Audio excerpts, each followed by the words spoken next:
WRNG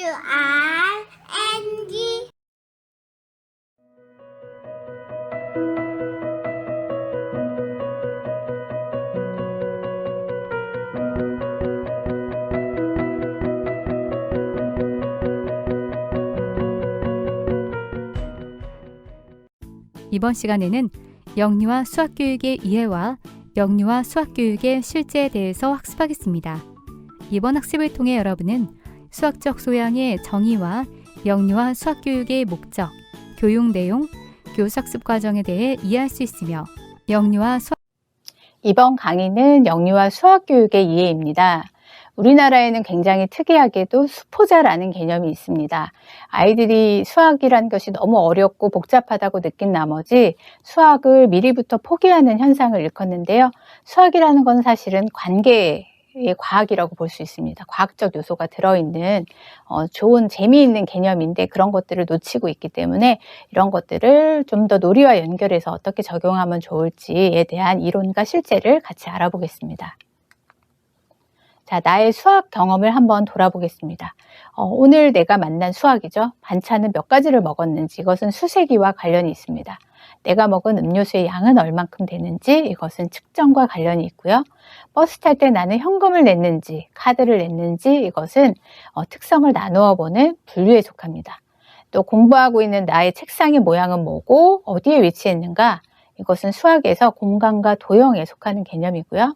내가 좋아하는 영화는 어떤 것들이 있지, 다른 친구들은 뭘 좋아하지 이런 걸 통해서 그래프를 만들었다면 이것은 통계와 확률이라는 자료를 수집하고 분석하는 과정과 관련이 있습니다. 또 키 순서대로 나열하면 우리 반은 어떻게 순서 지을 수 있을까? 이것도 수학적 개념이고요. 점심을 김밥과 라면으로 먹었다면 얼마일까? 하는 것은 수의 연산과 관련이 있습니다. 나의 옷은 어떤 무늬가 있고 패턴으로 되어 있는가 하는 것은 규칙성. 이게 여기 나와 있는 이런 제가 강조해드린 이런 개념들이 바로 앞으로 배우게 될 수학적 지식과 관련된 개념인데요. 이런 것들을 이미 나는 경험하고 있죠. 이것이 바로 수학이라는 것이 생활을 이해하는 강력한 도구가 된다라는 것을 알 수 있습니다. 이런 것이 수학입니다. 저희가 공식을 외우고 뭔가 어려운 문제를 풀어나가는 것을 수학으로 하면 수학이 되게 어려울 수 있지만 이런 쉬운 생활과 관련된 것들이 수학이다라는 개념을 통해서 아이들과 손쉽게 수학을 접근해 보겠습니다. 자, 먼저 수학교육에서 생각해야 될 것은 바로 수학적 소양이라는 것을 기르는 겁니다. 가장 큰 틀의 수학교육의 목표가 될 수 있을 텐데요. 수학적 소양이라는 것은 실생활에서 부딪히는 다양한 문제 상황에서 사물과 사물 그리고 상황과 상황 간에 내재되어 있는 관계를 추론하는 겁니다. 여기에서 관계라는 단어가 중요할 것 같습니다. 수학은 관계의 학문이거든요. 그래서 이런 것들을 추론하여서 창의적인 문제 해결 방법을 찾고 새로운 지식을 획득할 수 있는 능력을 우리는 수학적 소양이라고 부릅니다. 이런 소양을 갖춘 아이들이 되도록 도와주기 위해서 다음과 같은 수학 교육의 목적을 저희는 세울 수 있겠습니다. 우선 내용 지식을 이해해야 합니다. 수학 내용 지식이라고 할 수 있는 게 저희가 앞에 경험에서 이야기했던 그런 개념들이 여기 속하고요. 그 다음에 문제 해결, 의사소통, 추론하기, 연계하기, 표상하기 이런 것들이 수학적 과정 기술입니다. 이런 기술을 익힌 다음에 수학에 대한 긍정적인 태도를 가지면 이것만큼 좋은 수학교육의 목적은 없을 것 같습니다. 이런 태도를 지니게 되면 결국은 아이들이 수학의 유용성을 알게 되면서 본인이 갖고 있는 수학적 능력에 자신감을 가질 수 있게 됩니다. 자, 수학 내용에 대한 이야기입니다. 아이들이 꼭 알았으면 하는 수학적인 내용은 다음과 같은데요. 일단 내용 지식이라는 게 뭐냐, 상황이나 사물의 관계를 지어보면서 수학에 대해서 논리적으로 구성할 수 있는 지식을 말합니다. 큰 틀로 나누어 본다면 수와 연산, 공간과 도형, 측정, 규칙성, 자료의 이해 이것이 수학 내용 지식이라고 보겠는데요. 하나씩 꼼꼼히 살펴보겠습니다. 우선 수와 연산입니다. 일상생활 속에서 아이들 기준으로 본다면 자연수가 사용되는 상황을 말합니다. 이 자연수를 활용해서 집합의 수, 순서의 수, 이름의 수를 아이들이 익히게 되는데요. 집합의 수라는 것은 한 팀, 한 반이라는 용어처럼 어느 집합에 속하는 원소의 개수, 이런 것들, 양, 이런 것을 나타내는 겁니다. 그리고 첫 번째, 두 번째처럼 차례를 나타내는 수를 순서수라고 이야기하고요. 그 다음에 그것이 꼭 숫자는 아니지만 사물의 이름을 대신해서 수로 명명하는 것들이 있습니다. 운동선수의 백넘버, 뒤에 있는 등번호를 의미하죠. 그리고 엄마의 전화번호, 이런 것들이 그 사물이나 어떤 대상을 지칭할 수 있는 그런 수, 바로 이것을 이름수라고 합니다. 아이들은 생활 속에서 이런 여러 가지 수들을 사용하게 됩니다. 수와 연산과 관련된 구체적인 내용은 다음 4가지와 같습니다. 수를 세는 것, 그리고 수를 겉으로 드러내서 나타나는 표상, 또 부분과 전체, 수를 더하고 빼는 연산, 이런 것으로 수와 연산의 내용이 구성됩니다. 가장 기초가 수세기가 되겠죠. 수세기는 물체의 수단어를 하나씩 순서적으로 배정하는 절차를 말합니다. 물체가 있으면 그것을 하나, 둘 이렇게 물체랑 그 단어를 같이 짝지어서 말하는 걸 의미하죠. 처음에 아이들은 말로 세요. 그러다가 물체를 가르치면서 세기 시작합니다. 두 번째 수표상은 수에 대해서 이해한 것을 손가락이나 자신만의 그림 또는 기호로 표시하거나 숫자와 글로 겉으로 드러내어서 나타내는 것을 의미합니다. 세 번째 부분과 전체는 저희가 분수라는 개념으로 확장될 수 있는데요. 전체가 여러 개의 부분으로 나눠줄 수 있고 또 이런 부분이 다시 모이면 하나의 전체가 될 수 있다는 개념을 말합니다. 마지막으로 수의 연산은 수를 더하거나 빼는 겁니다. 아직 유아 입장에서는 곱하거나 나누는 개념은 어렵기 때문에 덧셈, 뺄셈 정도만 익히는 것만으로도 충분합니다. 두 번째 내용 지식은 공간과 도형입니다. 이것이 이제 여자들이 가장 어려워하는 그런 부분이 될 텐데요. 아무래도 뇌의 발달 입장에서 본다면 남자아이들이 여자아이들보다 훨씬 더 공간과 도형에 대한 어떤 사고력이 발달되어 있습니다. 이것은 선천적이기 때문에 조금 어려움을 겪을 수도 있는데 이걸 좀 더 쉽게 접근하기 위해서 다음과 같은 개념으로 풀어갈 수 있겠습니다. 우선 공간을 먼저 보겠습니다. 공간적으로 사고한다라는 것은 공간 안에 들어있는 물체의 모양이나 크기, 방향, 위치, 경로에 대해서 그런 정보들을 먼저 인식한 다음에 이미지를 표상하고 조작하여서 공간 안에서 이런 것들이 있는 상대적인 위치를 이해하는 정신적인 활동을 의미합니다. 이런 공간적 사고의 주요 내용으로는 위치와 방향을 아는 것, 그리고 공간을 시각화시키는 그런 능력들이 포함됩니다. 자, 먼저 첫 번째 능력이 위치와 방향을 아는 건데요.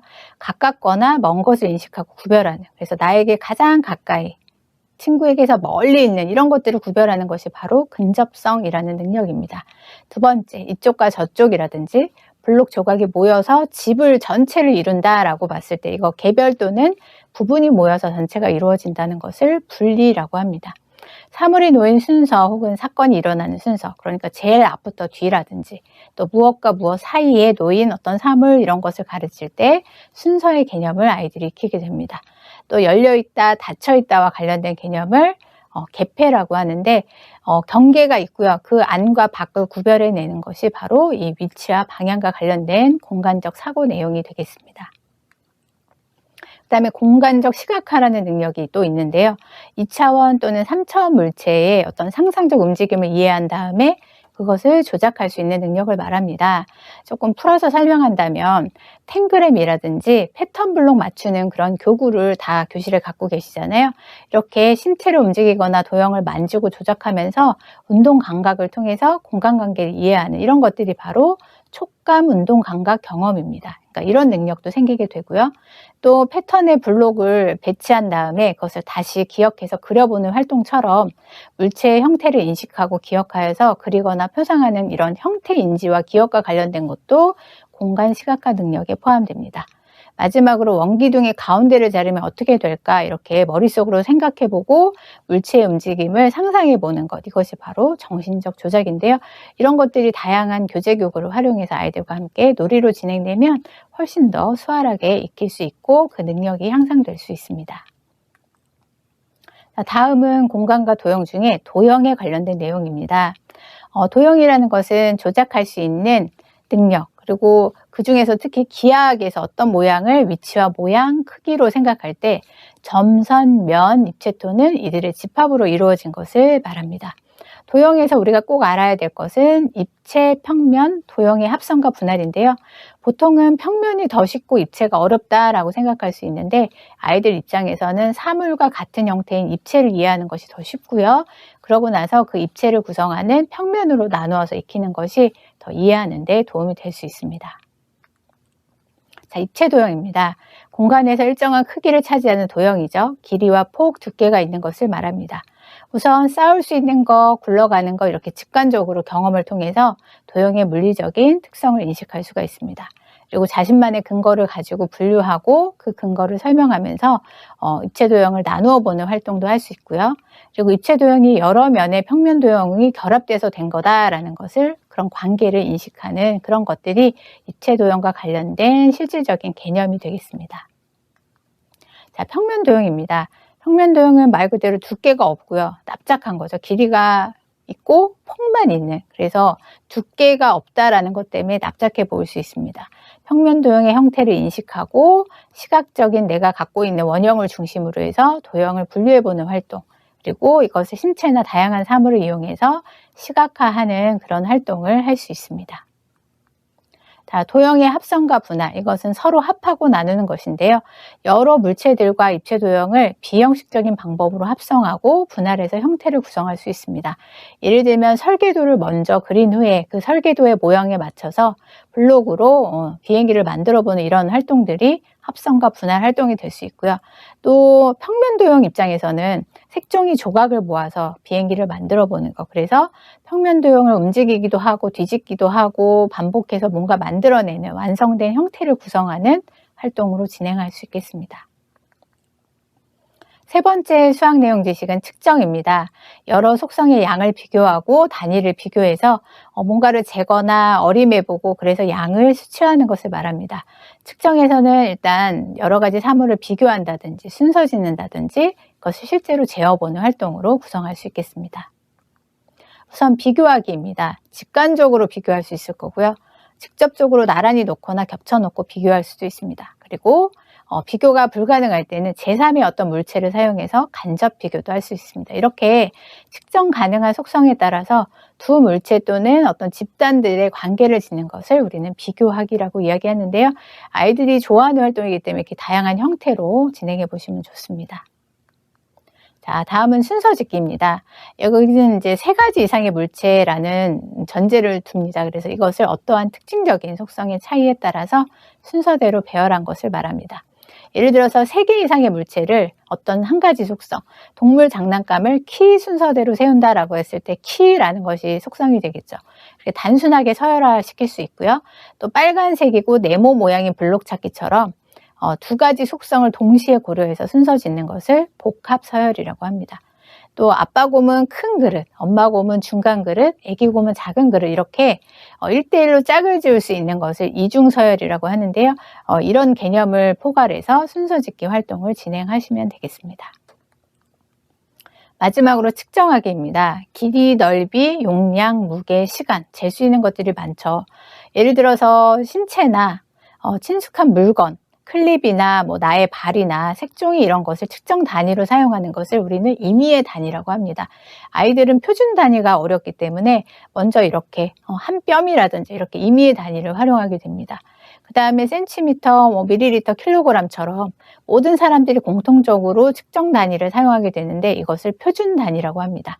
그 다음에 이제 표준 단위처럼 정확하고 규칙적인 증가폭이 있긴 하지만 표준 단위는 아닌, 그래서 내가 실제로 만들어낸 조작적 표준 단위를 사용할 수 있습니다. 유니트 블록이라든지 우유, 생수병 이런 걸 활용해서 이것이 몇 개를 지나야 이 길이가 되는지 이런 거 재어보는 활동으로 진행할 수 있겠습니다. 네 번째는 규칙성입니다. 다음에 무엇이 올 것인지 예상할 수 있는 규칙이 있는 성질을 말합니다. 규칙성의 유형으로는 2가지가 있는데요. 표상 양식과 생성 방식 이렇게 나눌 수 있습니다. 표상 양식으로는 운동 패턴, 청각 패턴, 시각 패턴 이렇게 나눌 수 있는데 앉고 서고 앉고 서기처럼 신체를 이용해서 반복할 수 있고요. 박수 소리, 발 구르는 소리, 박수 치고 발 구르고 이런 것처럼 소리를 이용할 수도 있습니다. 또 띠벽지나 포장지, 타일처럼 뭔가 시각적으로 반복되어 있는 패턴을 이용해서 표상 양식을 아이들과 익혀볼 수도 있겠습니다. 그 다음에 생성 방식에 따라서도 규칙성을 나눌 수 있는데요. 반복적인 패턴, 사과가 오고 그 다음에 바나나, 사과, 바나나 이렇게 기본 단위나 규칙의 변화 없이 그대로 유지하는 것이 반복 패턴이고요. 거기서 이제 하나가 추가돼서 뭔가 늘어나는 걸 성장 패턴이라고 합니다. 그리고 3명일 때는 삼각형 하나였는데 6명일 때는 2, 9명일 때는 3개 이렇게 고무줄을 가지고 점차 늘어가면서 세트 사이에서 연결이 이루어지는 것, 이런 것들이 바로 관계 패턴이라고 보겠습니다. 그래서 삼각형을 만들 때 고무줄을 늘어뜨릴 때 3명이 있을 때는 삼각형 하나가 만들어지고 9명이 있을 때는 삼각형 3개가 만들어진다라는 것을 관계를 지으면서 아는 것을 관계 패턴이라고 합니다. 다음은 자료의 이해라는 내용 지식입니다. 자료 분석의 기본적인 내용을 우리가 알 수 있는데 분류하기와 분류 결과를 겉으로 드러내는 그런 활동으로 나눌 수 있겠습니다. 자, 분류하기는 사물의 어떤 같은 속성 가진 것끼리 이렇게 나누는, 범주화시키는 것을 말합니다. 어미와 새끼동물, 실과 바늘처럼 어떤 것은 연관성 있는 것끼리 또는 기능끼리 같이 짝짓는 것을 분류하기의 가장 기본적인 특징이라고 볼 수 있고요. 그다음에 같은 색끼리 같은 모양끼리 이렇게 공통된 한 가지를 기초로 물체를 나누는 것을 단순 분류라고 합니다. 그다음에 빨간색의 큰 우레탄 블록을 찾는다는 식으로 2가지 이상의 속성을 고려해서 물체를 분류하는 것을 복합 분류라고 하고요. 그다음에 한 가지 유목에 포함되는 어떤 물체가 다시 상위 유목에 포함되는, 예를 들면 과일이라고 했을 때 거기 사과, 귤, 포도, 바나나 이렇게 나눠지는 걸 구성한다든지, 동물인데 사자도 있고 호랑이도 있고 또는 포유류도 있고 양서류도 있고 이런 식으로 나눈다고 했을 때 거기에 포함되는 유기적인 어떤 관계를 유목 포함이라고 합니다. 그래서 짝짓기 개념부터 시작해서 단순, 복합, 유목 포함 이렇게 아이들이 분류하기 개념이 발달되기 때문에 거기에 맞는 활동을 발달 특성에 맞게 제공해 주시면 됩니다. 다음은 이런 분류 결과를 뭔가로 나타내는 활동입니다. 제일 많이 사용하는 것이 그래프 활동입니다. 자료를 점선, 직선, 곡선, 막대, 그림을 사용해서 나타나는 것을 말하는데요. 가장 대표적인 것이 실물 그래프입니다. 해당 물체를 그래프판에 직접 가져다가 놓는 거고요. 그림 그래프는 거기에 조사한 결과를 사진이나 그림 모양을 이용해서 나타내는 것을 말합니다. 상징 그래프는 기호 같은 어떤 상징을 이용하는 건데요. 다음에 그림에서 한번 확인해 보시겠습니다. 여기 이제 실물이 보이는 거 있죠. 내가 가장 좋아하는 악기는 뭘까? 우리 반 친구들이 좋아하는 악기는 뭘까? 했을 때 우리 반에서는 캐스터넷을 제일 좋아하죠. 그래서 그래프 위에다가 실제 물체를 가져다 놓은 것입니다. 그리고 가장 좋아하는 동물을 그려봤다라고 했을 때는 그림을 이용한 것이고요. 또 샐러드에 넣고 싶은 과일을 한번 고를 때 거기에 어떤 상징, 도형을 여기다 집어넣죠. 그러면 이것이 상징 그래프, 그러니까 다양한 형태로 그래프화 시켜서 표현해 보면 되겠습니다. 이렇게 이제 여러 가지 수학 내용 지식을 더 잘 이해하도록 도와주는 방법이 바로 다음에 나오는 수학적 과정 기술입니다. 과정 기술에는 다양한 것들이 있는데요. 첫 번째가 문제 해결하기입니다. 내가 도시락을 싸왔는데 그것을 가방에 넣었다가 다시 풀어서 먹었어요. 그러고 나서 다시 가방에 담으려면 문제가 발생해요. 처음에 엄마가 넣어주셨을 때는 되게 잘 정리돼서 왔는데 막상 내가 넣으려니 정확한 위치를 기억하고 있어야 가능하겠죠. 그래서 이렇게 일상생활이나 수학적 상황에서 부딪히는 문제 상황을 자신의 수학적 지식과 경험을 활용해서 해결하는 것이 바로 문제 해결하기입니다. 두 번째, 추론하기는요. 교사가 미리 이제 분류해 놓은 나뭇잎 모양에 따라서 색깔에 따라서 분류해 놓은 것을 보고 그 안에서 공통점과 차이점을 근거로 분류 증거를 찾아보는 활동처럼 주어진 문제를 해결하기 위해서 내가 알고 있는 정보나 지식을 관련 짓고 재구성하고 어떤 타당한 결론으로 이끌어내는 그런 과정을 추론하기라고 합니다. 세 번째는 수학적으로 의사소통하는 겁니다. 재활용 요구르트 병을 길게 연결하려면 어떻게 하면 좋지를 가지고 친구들하고 수학적 아이디어나 개념을 활용해서 생각의 다양성을 활용해서 그것을 표현하는 겁니다. 여러 친구들이 아이디어를 내는 과정 중에 어떤 크기에 따라서 모양에 따라서 아니면 그 재활용품의 특성에 따라서 어떻게 연결하면 좋겠다라는 아이디어를 내게 되면서 아이들이 자연스럽게 협력도 하게 되고 수학적 개념, 내용 지식도 습득을 하게 됩니다. 그다음에 표상하기입니다. 아주 많은 사탕의 수를 그림으로 그려서 한번 설명해 봐라 라고 문제를 주었을 때 아주 많다라는 게 얼마나 되는지를 겉으로 드러내서 보여줘야 되겠죠. 그래서 말로 표현하거나 다양한 매개물을 통해서 수학적 개념이나 내 안에 있는 내적 사고를 겉으로 드러내서 나타내는 것을 바로 표상하기라고 합니다. 그다음에 연계하기는요. 미술 영역의 모양 찍기라는 활동을 하는 것에서 모양을 찍다 보니 그 안에 규칙성을 발견하고 패턴을 알아가는 그런 과정처럼 다른 내용 영역 사이의 관계를 내가 알게 되면서 또는 다른 교과와의 관계를 인식해 나가는 과정을 통해서 수학 지식을 획득하고 이를 사용할 수 있는 것을 말합니다. 이런 기술을 익히게 되면 아이들이 수학적인 굉장히 긍정적인 태도를 갖게 되는데요. 이렇게 수학에 대해서 영유아들이 갖게 되는 지속적이고 일관된 감정적 경향을 수학적 태도라고 합니다. 좋은 수학 지식과 내용을 갖고 있지만 이런 태도가 없다면 사실 아이들이 수학적 힘을 기르기가 되게 어렵거든요. 그래서 주어진 상황에서 답을 찾기 위해서 계속해서 생각해내려고 하는 본능적인 태도, 호기심을 갖도록 해주는 것이 필요하고요. 그리고 이제 문제 해결을 위해서 다양한 수학적 상황, 활동 과정에 주의를 기울이게 하는 주의 집중의 태도도 필요합니다. 또 수학 활동 과정에서 자기가 주장을 할 수 있어요. 근데 남의 의견도 받아들이는 거죠. 너그럽게 받아들여서 그것을 발생할 결과에 대해서 서로 인정하려고 하는 것이 바로 개방성. 이것도 수학에 있어서는 중요한 태도가 됩니다. 다음은 적극성인데요. 수학과 관련된 활동에 능동적으로 참여하고 열심히 활동에 임하는 것, 그리고 해결되지 않은 문제에 대해서 포기하지 않고 계속 꾸준히 해나가서 완수하려고 하는 과제 집착력, 이것을 지속성이라고 하는데 이런 태도들이 갖춰지게 된다면 앞에서 아이들이 익혔던 지식과 기술이 더 공고하게 돼서 수학적 유능성을 가진 소양을 지닌 그런 아이로 자라날 수 있습니다.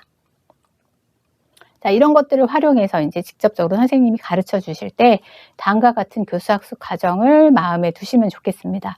우선 사건이나 사물 또 사람, 개념에 대해서 인식하는 첫 번째 단계가 필요하겠고요. 그러면서 이런 것들의 어떤 구성 요소, 속성들을 알아내기 위해서 관찰하고 정보를 수집하고 발견하고 개인적 의미를 구성하는 탐색하는 과정을 거치게 됩니다. 그러면서 내가 개념적으로 이해했던 것을 검토하고 다른 사람의 이해나 객관적 실체와 비교해 나가면서 조사하고 아이디어를 설명하고 다른 사람의 생각과 비교하면서 일반화하는 과정을 거치는 탐구하기 과정을 거치게 되고요. 그러면서 마지막으로 이런 것에 대해서 이제 개념을 형성했으면 그 형성한 의미를 잘 적용해서 학습한 내용을 표상하거나 새로운 상황에 적용해 보는 이런 활용하기 과정도 우리가 거쳐서 이런 4가지 활동이 원활하게 쭉 이루어진다고 하면 수학 내용 지식과 기술을 익히는 데 도움이 됩니다. 이것을 인식, 탐색, 탐구, 활용이라고 보시면 좀 어려울 텐데요. 이걸 도입전개 마무리로 생각하시면 인식하기가 사전 경험에 대해서 알아보고 뭘 알아야 되는지에 대한 아이디어를 준 다음에 탐색과 탐구 과정을 전개 과정에서 마지막 활용하기를 마무리 과정에서 전개하시면 됩니다. 이번 시간에 학습한 내용을 퀴즈를 통해 확인해 볼까요? 기회는 2번씩 주어집니다. 스타트 버튼을 클릭하여 문제를 풀어보세요.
다음은 영유아 수학교육의 실제 부분이 되겠습니다. 다양한 활동들을 보시면서 수학을 좀 더 쉽게 이해할 수 있는 방법들에 대해서 알아보겠습니다. 다음은 일상을 통한 수학 활동입니다. 과학도 그렇지만 수학도 일상의 경험을 통해서 하는 것이 가장 좋습니다. 여기 나와 있는 활동처럼 비 오는 날 우산을 정리하는 활동을 선생님이 제시했습니다. 이거는 분류랑 관련된 활동인데요. 아이들이 비 오는 날 우산 정리 안 하고 막 들어왔을 때 이 활동 하시면 좋을 것 같아요. 그래서 물건의 종류와 특징에 따라서 나눠볼 수 있겠죠. 우산의 색깔과 모양과 길이에 따라서 나눠볼 수 있겠습니다. 한 가지 물건에는 다양한 특성이 있음을 알 수 있을 거고요. 물건의 특성을 파악하여서 한 가지 기준으로 나누어 볼 수 있다는 것을 아는 것이 이 활동의 목표가 되겠습니다. 그래서 우산 여러 개랑 그것을 꽂을 수 있는 통을 준비하시면 되겠습니다. 우선 자료나 수학적 요소를 탐색해 봅니다. 비 오는 날 자기 우산을 찾지 못해서 굉장히 우왕좌왕한 경험이 있을 건데 그 경험에 대해서 나누고 또 우산을 살펴보면서 특성에 대해서 관찰한 후 이야기를 나누게 됩니다.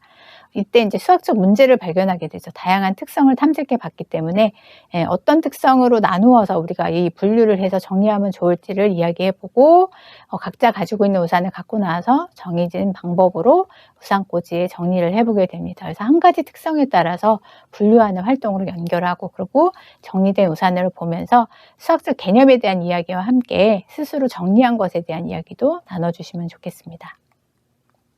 두 번째 활동은 1분 동안 할 수 있는 것은 무엇을 할 수 있을까 하는 잠깐만이라는 활동이고요.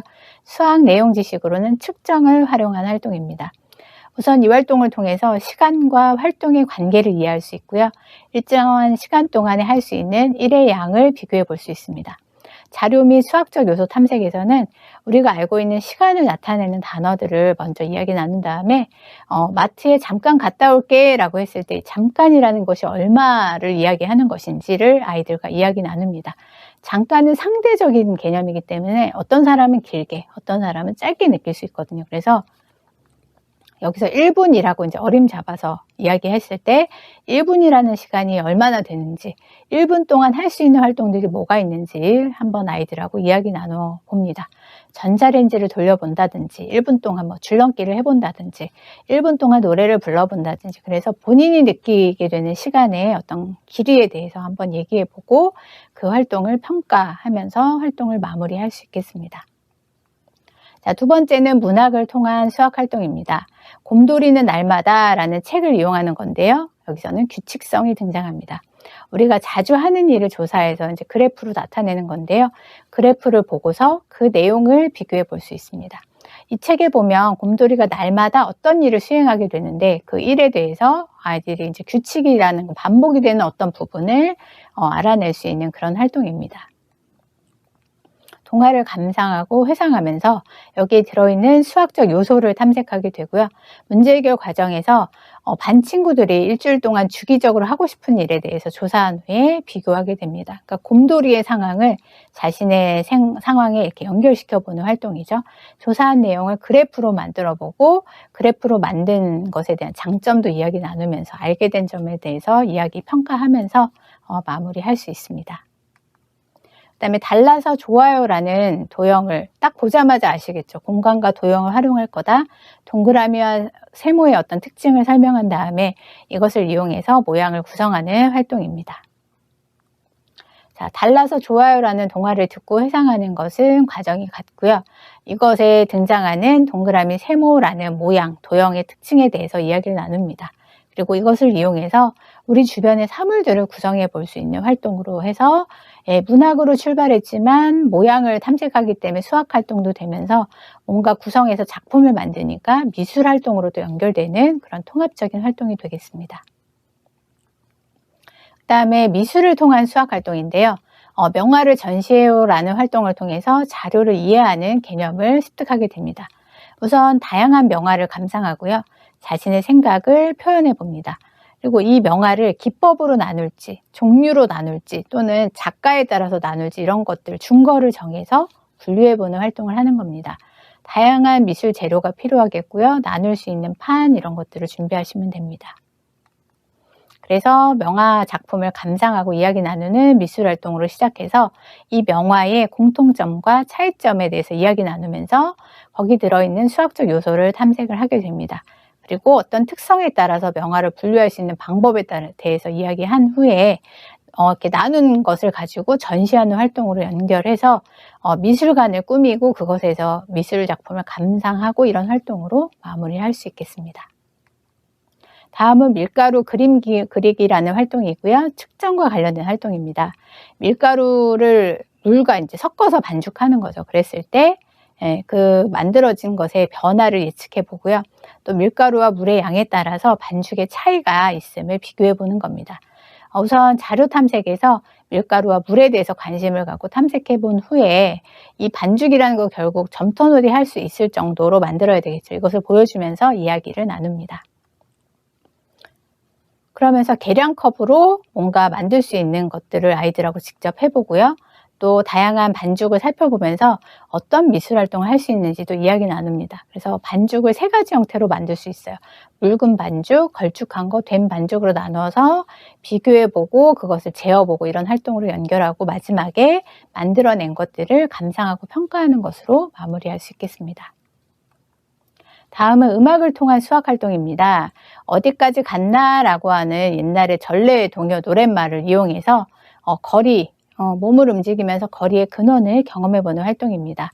거리를 나타내는 용어에 대해서 알아보고 각 교실의 거리를 재어서 그래프를 만들어보는 활동입니다.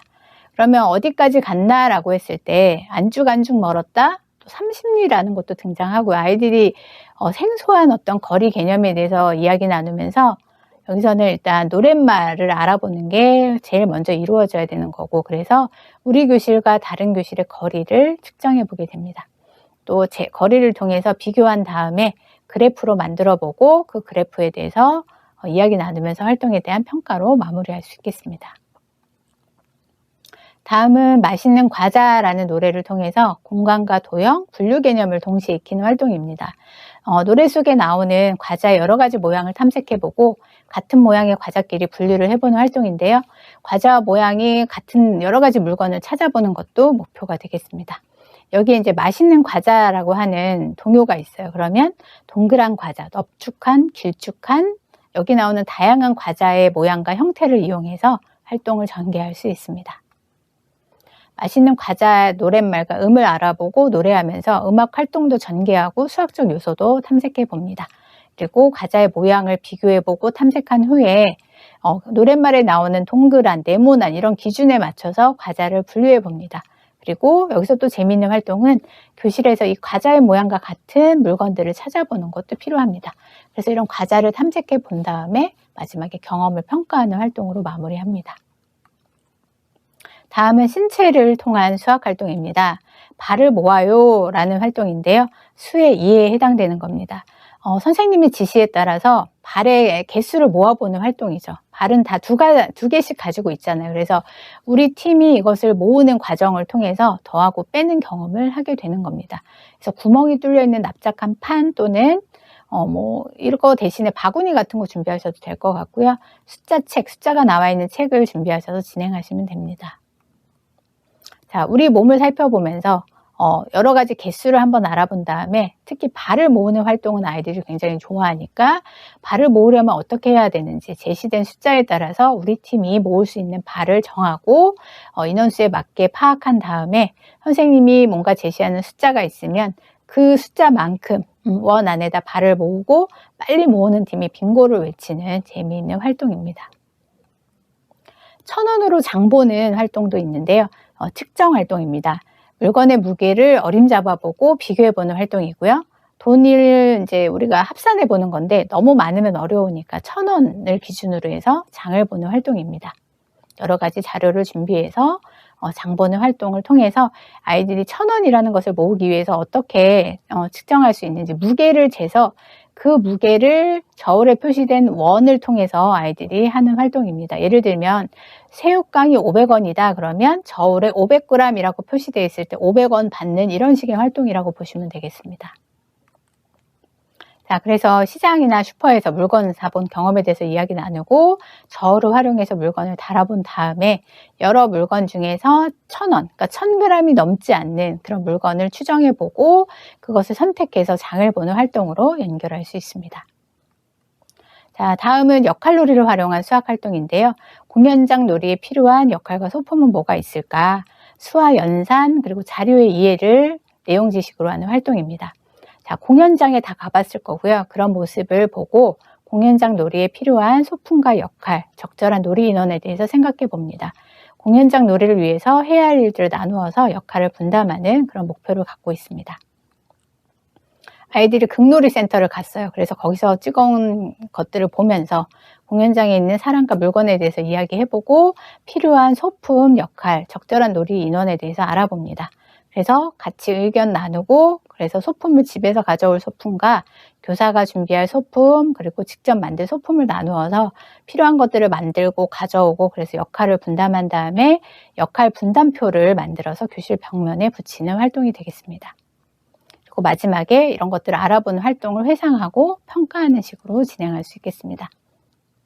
이렇게 정말 많은 활동이 수학적으로 이용될 수 있고요. 이런 놀이를 하다 보면 아이들은 자연스럽게 수학 내용 지식과 과정 기술, 태도를 습득하게 됩니다. 활동을 적극적으로 활용하셔서 아이들을 수포자가 되지 않게 미리 예방할 수 있는 그런 활동들을 전개해 보시기 바랍니다. 감사합니다. 이번 시간에 학습한 내용을 퀴즈를 통해 확인해 볼까요? 기회는 2번씩 주어집니다.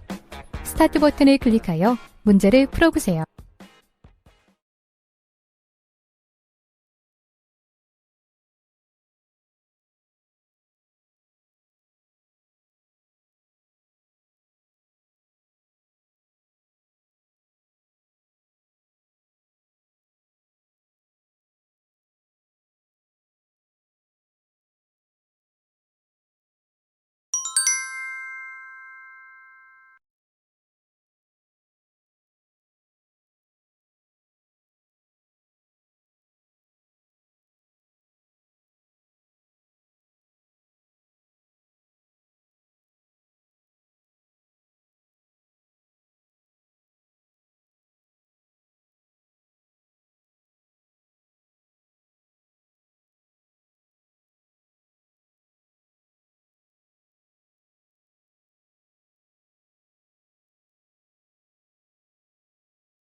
이번 시간에 학습한 내용을 다시 한번 정리해 보세요.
이번 시간에는 영유아를 위한 수학 교육에 대해 학습하였습니다.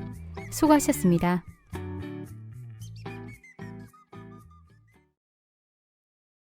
As you are